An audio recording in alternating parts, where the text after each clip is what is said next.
This is a conversation from episode 1897 with Graham Hancock and Randall Carlson.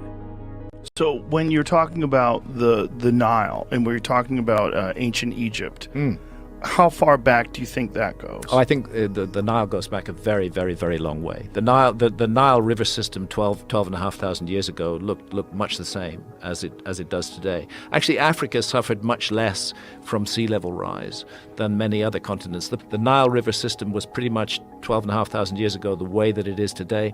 The big difference was that the Sahara Desert was green and fertile. And this coincides with Dr. Robert Schock's assertion that when you look at the Temple of the Sphinx, you're dealing with thousands of years of water erosion. Yes.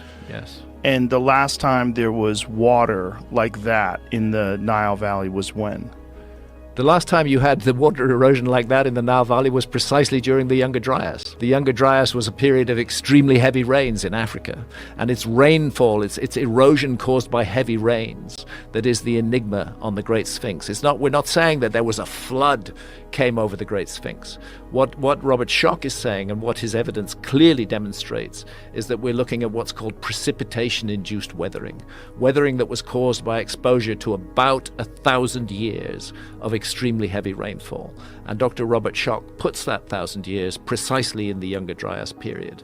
That's the last time that rains of that magnitude fell on Egypt, and it's why we cannot sensibly accept the insistence of Egyptologists that the Sphinx is just 4,500 years old. By all means, yes, 2,500 BC, the ancient Egyptians were there, but I believe they found the Sphinx already created and already heavily eroded, and that they then recarved its head into the head of a pharaoh.